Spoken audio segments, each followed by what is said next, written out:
नमस्कार दोस्तों, आपका मेरे चैनल एजुकेशन विद गौरव में स्वागत है। तो दोस्तों आज हम लोग देखेंगे मार्च के फर्स्ट वीक का करंट अफेयर। देखते हैं दोस्तों इस हफ्ते क्या क्या इंपॉर्टेंट क्वेश्चन बन सकते हैं। आइए शुरू करते हैं। इंस्टाग्राम पर 100 मिलियन फॉलोअर पाने वाले दुनिया के पहले क्रिकेटर कौन बन गए हैं? तो ध्यान रखिएगा दोस्तों, ये कौन बन गए हैं? विराट कोहली। इंस्टाग्राम पर 100 मिलियन फॉलोअर पाने वाले पहले क्रिकेटर बन गए हैं, ध्यान रखिएगा आप। निम्न में से किसी पीपुल्स डेमोक्रेटिक पार्टी पीडीपी के अध्यक्ष पद के लिए लगातार 5वीं बार किसे नियुक्त किया गया है? तो ध्यान रखिएगा दोस्तों, किसे नियुक्त किया गया है? महबूबा मुफ्ती को। ध्यान रखिएगा आप दोस्तों, महबूबा मुफ्ती को। जम्मू कश्मीर की पूर्व मुख्यमंत्री महबूबा मुफ्ती को 3 साल के लिए फिर से सर्वसम्मति से पीपुल्स डेमोक्रेटिक पार्टी का अध्यक्ष चुन लिया गया है, ध्यान रखिएगा आप दोस्तों। उत्तर प्रदेश राज्य सरकार ने किस वरिष्ठ साहित्यकार को भारत भारती सम्मान देने की घोषणा की है? तो दोस्तों ध्यान रखिएगा इनके नाम को, डॉक्टर सूर्य बाला। डॉक्टर सूर्य बाला को उत्तर प्रदेश सरकार ने भारत भारती सम्मान देने की घोषणा की है। फैक्ट को देखते हैं दोस्तों।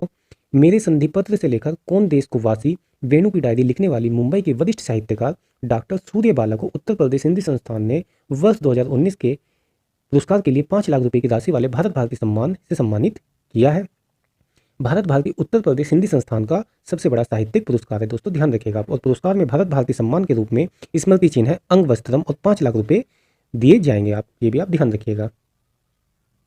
वरिष्ठ राजनयिक मनप्रीत वोहरा को किस देश में भारत का अगला उच्चायुक्त नियुक्त किया गया है? तो ध्यान रखिएगा दोस्तों, ये किस देश में नियुक्त किया गया है इनको, मनप्रीत वोहरा को?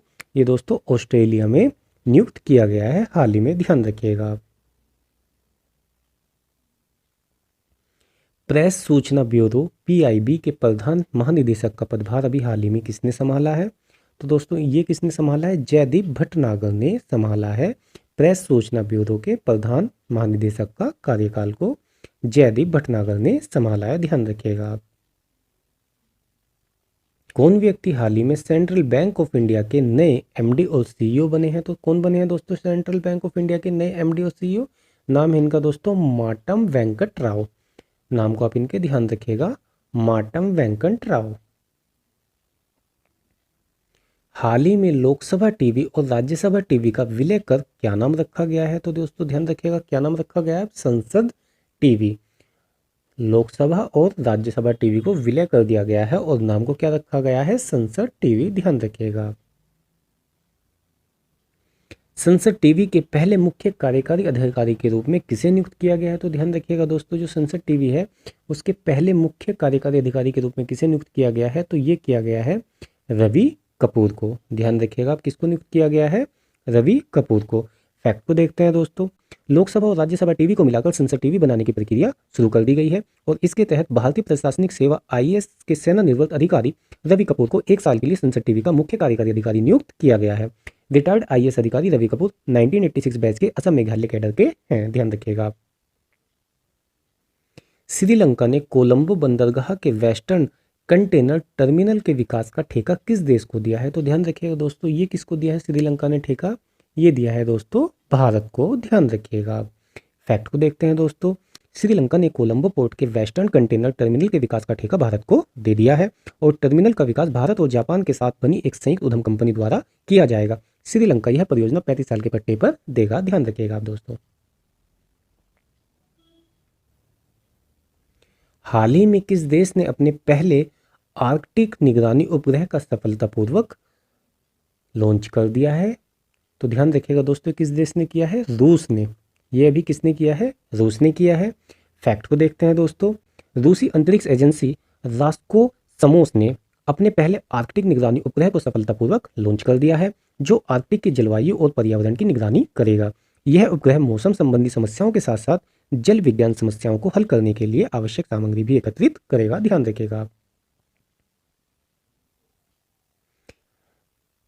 इसरो ने ब्राजील के अमेजोनिया फर्स्ट उपग्रह के साथ कितने अन्य उपग्रहों का प्रक्षेपण किया है? तो ध्यान रखिएगा दोस्तों, भी हाल ही में इसरो ने ब्राजील के अमेजोनिया फर्स्ट उपग्रह के साथ 18 अन्य उपग्रहों का साथ में प्रक्षेपण किया है।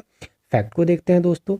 भारत ने श्रीहरिकोटा के सतीश धवन अंतरिक्ष केंद्र से PSLV C-51 रॉकेट के माध्यम से अपने साथ भारत ब्राजील अमेरिका के 19 उपग्रहों को लेकर गया है और पृथक्करण के 4 चरणों के बाद इस रॉकेट ने ब्राजील के 637 किलोग्राम भार के अमेजोनिया फर्स्ट प्रमुख उपग्रह का प्रक्षेपण किया है। ध्यान रखिएगा दोस्तों, ब्राजील का जो उपग्रह उसका वजन कितना है, 637 किलोग्राम है इसमें।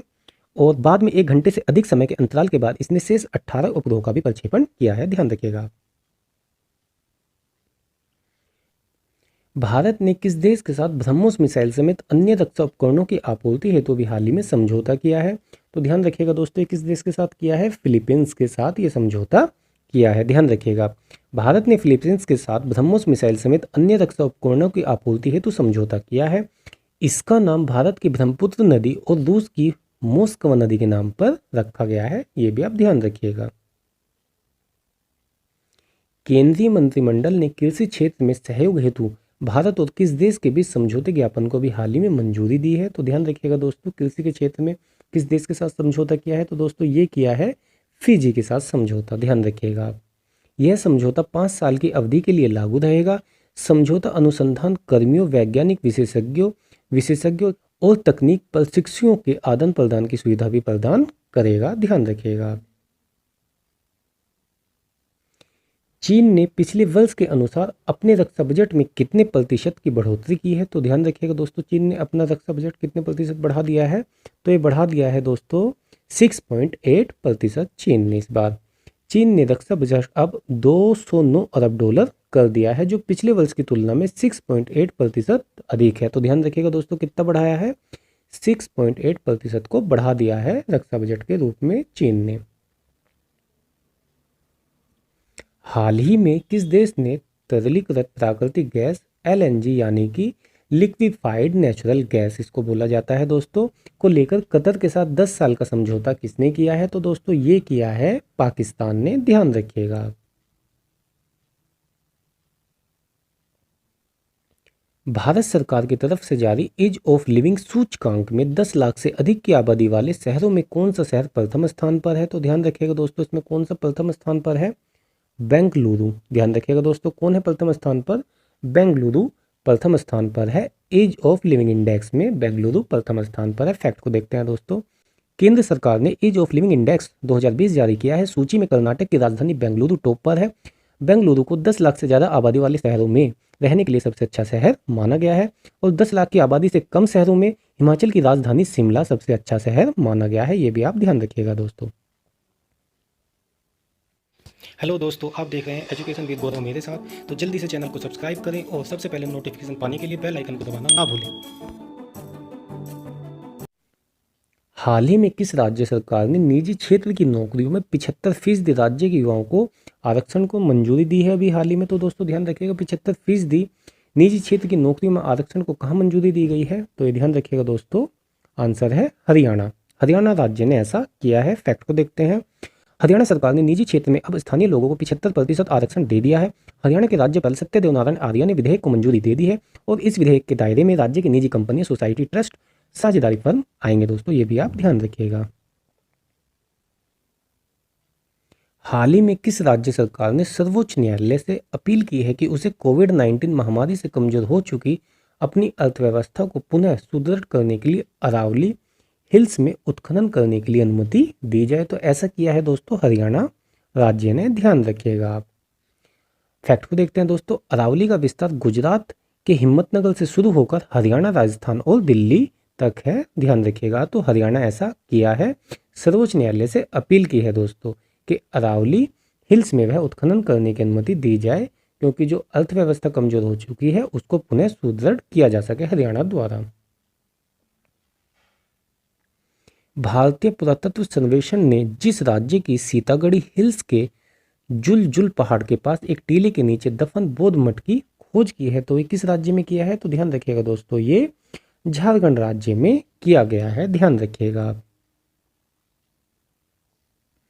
केंद्र सरकार ने साल 2035 तक समुद्री परिवहन क्षेत्र में कितने अरब डॉलर के निवेश को मंजूरी दी है? तो ध्यान रखिएगा दोस्तों, 2035 तक समुद्री परिवहन क्षेत्र में केंद्र सरकार ने 82 अरब डॉलर को मंजूरी दे दी है। ध्यान रखिएगा आप। ईपीएफओ ने वर्ष 2020-21 के दौरान कर्मचारी भविष्य निधि जमा पर ब्याज दरों को कितने प्रतिशत बनाए रखने का फैसला किया है? तो ये किया है दोस्तों इसने 8.5% बनाए रखने का फैसला किया है। EPFO यानी कि दोस्तों इसको क्या बोला जाता है? एम्प्लॉयड प्रोविडेंट फंड ऑर्गेनाइजेशन, ध्यान रखिएगा आप। हाल ही में चैंपियन एंड वेटरन समिति का अध्यक्ष किसको चुना गया है? तो ध्यान रखिएगा दोस्तों, ये किसको चुना गया है? ये चुना गया है MC मैरी कॉम को, ध्यान रखिएगा आप दोस्तों। फैक्ट को देखते हैं। 6 बार की विश्व चैंपियन MC मैरी कॉम को अंतर्राष्ट्रीय मुक्केबाजी संघ की चैंपियंस एंड वेटरन समिति का अध्यक्ष चुन लिया गया है। विश्व संस्था ने पिछले साल इस पैनल का गठन किया था, ध्यान रखिएगा आप। किस भारतीय पहलवान ने हाल ही में महिलाओं के 53 किलोग्राम वर्ग में स्वर्ण पदक जीता है? तो ध्यान रखिएगा दोस्तों, ये किसने जीता है अभी हाल ही में? ये जीता है विनेश फोगाट ने। फैक्ट को देखते हैं दोस्तों। हाल ही में यूक्रेन के कीव में आयोजित 24वीं Ukrainian wrestlers and coaches memorial में महिलाओं के 53 किलोग्राम वर्ग में भारतीय पहलवान विनेश फोगाट ने स्वर्ण पदक जीत लिया है। विनेश फोगाट ने फाइनल में विश्व के 7वें नंबर की पहलवान बेलारूस की वेनेसा कलादजिस्काया को 10-8 से हराया है, ध्यान रखिएगा आप दोस्तों। T20 इंटरनेशनल क्रिकेट में युवराज सिंह के बाद लगातार 6 गेंद पर 6 छक्के मारने वाला विश्व का दूसरा खिलाड़ी कौन बन गया है? तो दोस्तों ये कौन बन गया है हाल ही में? नाम है इनका दोस्तों किरोन पोलार्ड, ध्यान रखिएगा आप इनके नाम को। किरोन पोलार्ड दूसरे नंबर के खिलाड़ी बन गए हैं जिसने कि T20 इंटरनेशनल क्रिकेट में 6 गेंदों पर 6 छक्के का विश्व रिकॉर्ड बना दिया है। फैक्ट को देखते हैं दोस्तों।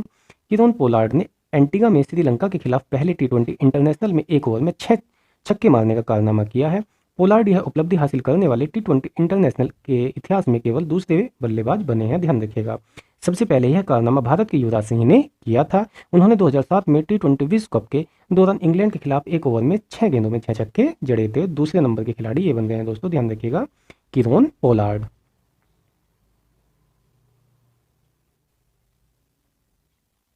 दक्षिण अफ्रीका क्रिकेट बोर्ड ने जिसे टेस्ट टीम का नया कप्तान बनाया है तो उनका नाम क्या है? तो दोस्तों नाम है उनका डीन एल्गर, ध्यान रखिएगा। इनको भी हाल ही में दक्षिण अफ्रीका क्रिकेट बोर्ड ने टेस्ट टीम का नया कप्तान बना दिया है।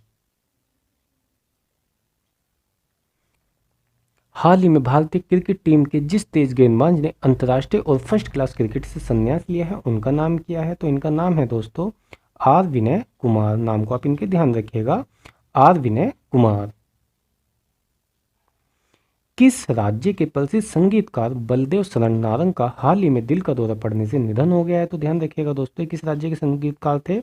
ये दोस्तों पंजाब के थे, ध्यान रखिएगा आप। इनका नाम है बलदेव शरण नारंग और ये दोस्तों क्या थे? एक संगीतकार थे। इनका दिल का दौरा पड़ने के कारण निधन हो गया है। फैक्ट को देखते हैं।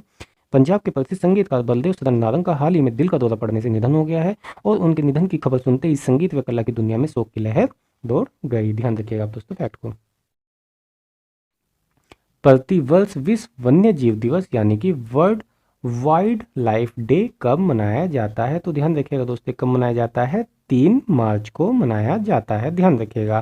फैक्ट को देखते हैं दोस्तों। विश्व वन्य जीव दिवस के रूप में नामित करने का मुख्य उद्देश्य दुनिया के वन्य जीवों एवं वनस्पतियों के बारे में जागरूकता बढ़ाना है। संयुक्त राष्ट्र महासभा ने 20 दिसंबर 2013 को 68वें सत्र में 3 मार्च को विश्व वन्य जीव दिवस घोषित किया था और 3 मार्च 2014 को पहला विश्व वन्य जीव दिवस मनाया गया था, ध्यान रखिएगा। राष्ट्रीय सुरक्षा दिवस यानी कि नेशनल सेफ्टी डे कब मनाया जाता है? तो ध्यान रखिएगा दोस्तों, कब मनाया जाता है? 4 मार्च को मनाया जाता है, ध्यान रखिएगा।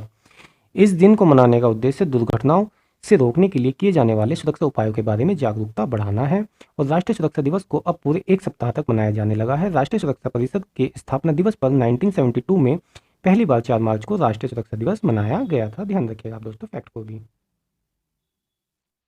तो इस प्रकार से दोस्तों आज का हमारा करंट अफेयर्स का ये वीडियो यहीं समाप्त होता है। तो अगर आपको दोस्तों चैनल अच्छा लगता है तो आप दोस्तों सब्सक्राइब करिए, लाइक करिए, शेयर करिए। तो मिलते हैं दोस्तों एक अपनी नई वीडियो के साथ। धन्यवाद।